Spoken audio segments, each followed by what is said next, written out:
Hello friends, मैं हूं मौसमी मिनी पार्क से और उम्मीद है कि आप सब बहुत अच्छे से होंगे, स्वस्थ होंगे और सेफ होंगे। तो फ्रेंड्स, बहुत बहुत शुक्रिया आप सभी का, और वो इसलिए क्योंकि इन दिनों जो कुछ भी मैंने आप सबके साथ शेयर किया DIY, वो आप सब बहुत पसंद कर रहे हो और मुझे उतना उम्मीद भी नहीं थी। तो उस बात के लिए बहुत बहुत शुक्रिया आप सभी का। तो बहुत सारा DIY शेयर कर लिया है और बहुत सारा अभी करना बाकी है, लेकिन आज मैं अपना टेरेस गार्डन दिखाने वाली हूँ और साथ में बहुत सारा क्वेश्चंस की मुझे आंसर भी करनी है। पहला क्वेश्चन तो ये, मेरा जो कोलियस प्लांट है वो तो मेरे गार्डन में कड़ी धूप में पड़े हैं। तो बहुत सारे फ्रेंड्स मुझे ये पूछते हो कि धूप की वजह से आपकी कोलियस प्लांट की कोई नुकसान तो नहीं होता। तो आप ही बताओ, ये तो साल भर मेरे टेरेस गार्डन में पड़े हैं। आपको लगता है कि धूप की वजह से मेरे प्लांट्स की रंगत में या स्वास्थ्य में कोई खराबी आई हो, कमियां आई हो? मुझे तो नहीं लगता। तो फ्रेंड्स, धूप की वजह से कोलियस प्लांट पे कोई नुकसान नहीं होता, ये मैं दावे के साथ कह सकती हूँ।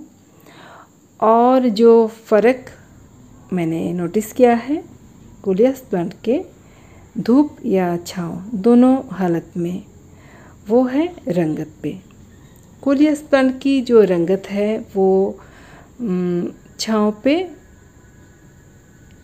अलग सी होती है और सेम प्लांट अगर धूप में रखी जाए तो उसका रंगत थोड़ी अलग होती है।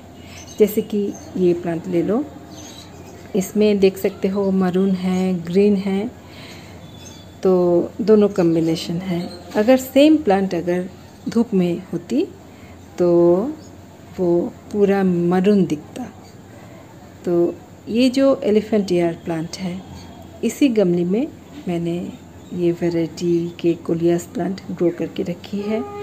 और क्योंकि एलिफेंट ईयर प्लांट की जो इतने बड़े बड़े पत्ते हैं, उस पत्ते के वजह से इस कोलियस प्लांट पे धूप ज़्यादा नहीं पड़ते हैं। हालांकि इस जगह पे धूप पड़ते हैं मेरे गार्डन में, लेकिन क्योंकि एलिफेंट ईयर प्लांट की इतने बड़े बड़े पत्ते हैं, उस वजह से धूप कोलियस प्लांट पे थोड़ी कम पड़ते हैं।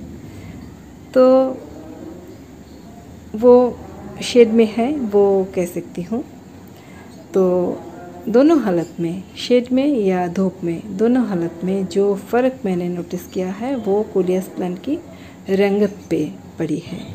अदरवाइज़ कोई नुकसान तो मैंने नोटिस नहीं की। और इन दिनों मेरे प्लांट्स पे देख ही सकते हो, ये है एक एक्सोरा प्लांट, बरसों से है मेरे गार्डन में और काफ़ी अच्छे से फ्लावरिंग पे है। बिना कोई केयर के ये अपनी टाइम जब आते हैं फ्लावरिंग के, ये फ्लावरिंग करने लगते हैं।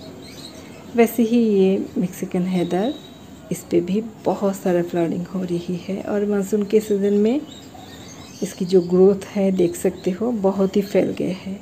और मैं कभी कभार सोचती हूँ कि इसकी कटिंग भी मैं ग्रो कर लूँ, लेकिन वही कहाँ पे ग्रो करूँ, कहाँ पे रखूँ।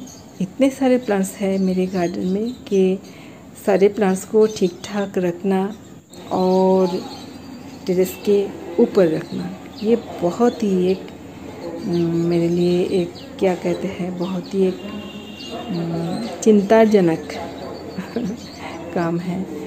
और इन दिनों तो मैं नर्सरी विज़िट नहीं की, तो मेरे सारे पुराने प्लांट्स देख ही सकते हो कैसे चल रहे हैं।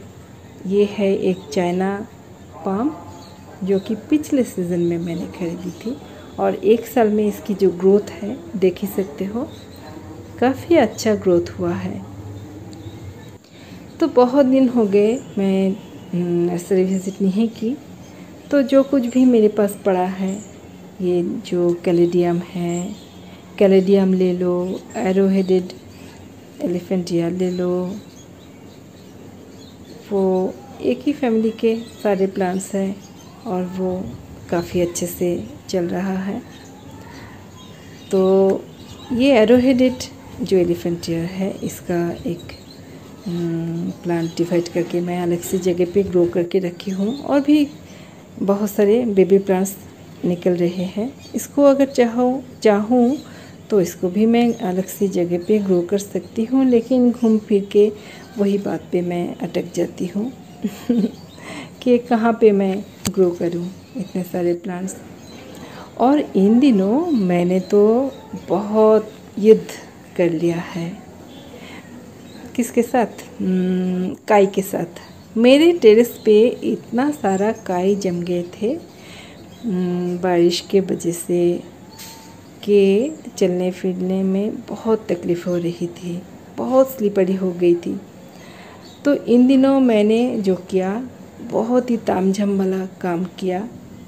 मेरे पूरे टेरेस पे ब्लीचिंग पाउडर छिड़का, फिर झाड़ू से वो साफ़ किया, फिर पूरे टेरेस को धोया, और फिर जाके मेरा टेरेस जो है वो क्लीन हुआ। नहीं तो मेरे टेरेस की जो हालत थी वो इतनी बुरी थी कि मैं तो दिखाने से कतराती थी। मुझे शर्म आती थी कि ये टेरेस गार्डन मैं आप सबको कैसे दिखाऊं। तो आज बड़ी साहस के साथ मैं अपना टेरेस गार्डन आप सबको दिखा रही हूँ। तो फ्रेंड्स, बहुत सारे फ्रेंड्स मुझे मेरे बैम्बू प्लांट के बारे में क्वेश्चन की है कि वो ओरिजिनल प्लांट है। तो हाँ, वो ओरिजिनल प्लांट है।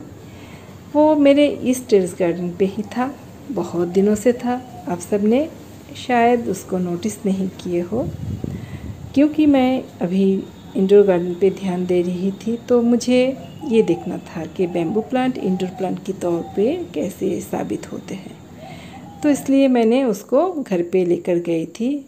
और आज क्योंकि धूप पड़ी है बहुत ही, तो मुझे लगा कि उस प्लांट को भी धूप की ज़रूरत है, तो बाहर अभी निकाली हूँ। तो ये ब्लैक कलर की जो बकेट है, इस पे ये प्लांट देख सकते हो, काफ़ी अच्छा ग्रोथ हुआ है। ये एक गोल्डन बैम्बू की वैरायटी है। और किसी फ्रेंड ने मुझे पूछे हो कि इसकी केयर के बारे में वीडियो बनाओ। तो फ्रेंड्स, ऑलरेडी इसके केयर के बारे में वीडियो मेरे चैनल पे है। अगर आप देखना चाहो तो उसका जो लिंक है मैं डिस्क्रिप्शन बॉक्स पे दे दूँगी, आप चाहो तो चेक करना। और मुझे नहीं लगता कि फिर से वापस एक वीडियो इस पे मैं बनाऊँ। तो फ्रेंड्स, बहुत सारे नए फ्रेंड्स जो यूट्यूब जर्नी शुरू किया हुआ है, उनमें से बहुत सारे फ्रेंड्स मुझे अक्सर रिक्वेस्ट करते हो कि उनके चैनल पे जाऊं या फिर कमेंट्स करूं। तो मैं खुद को तो बहुत ही मामूली सी एक यूट्यूबर समझती हूँ, फिर भी आप सब ने जब ये सब कहते हो तो मुझे बहुत ही, क्या कहते हैं, एम्बरेस्ड फील होता है। फिर भी मुझे ये लगता है कि जो भी हो, बहुत सारे फ्रेंड्स मुझे क्या कहते हैं, इंस्पायर्ड होते हो मुझे देखकर। तो ये तो बहुत ही अच्छी बात है कि आप सब भी कुछ करना चाहते हो। और मुझे बहुत बार मैंने आप सबके चैनल पे जाके कमेंट्स भी किया हुआ है, लेकिन हर बार तो पॉसिबल नहीं होता है, लेकिन मेरी कोशिश रहती है। तो फ्रेंड्स, उन सारे जो न्यू यूट्यूबर बने हों, उन सब के लिए कुछ लाइन्स मैं बोलना चाहूँगी। स्वरली दीक्षित जी की लिखी गई कुछ पंक्तियाँ आप सभी के लिए। तू अपनी खूबियाँ ढूंढ, कमियां निकालने के लिए लोग हैं। अगर रखना ही है कदम तो आगे रख, पीछे खींचने के लिए लोग हैं। सपने देखने ही है तो ऊंचे देख, नीचा दिखाने के लिए लोग हैं। अपने अंदर जुनून की चिंगारी भड़का, जलने के लिए लोग हैं।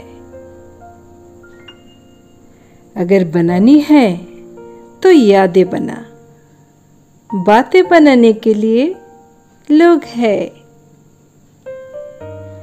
प्यार करना है तो खुद से कर, दुश्मनी करने के लिए लोग है।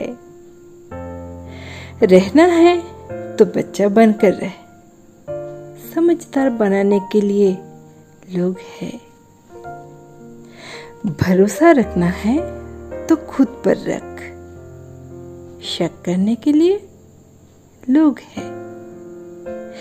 तू बस सवार ले खुद को, आईना दिखाने के लिए लोग है। खुद की अलग पहचान बना, भीड़ में चलने के लिए लोग है। तो कुछ करके दिखा, दुनिया को तालियां बजाने के लिए लोग है।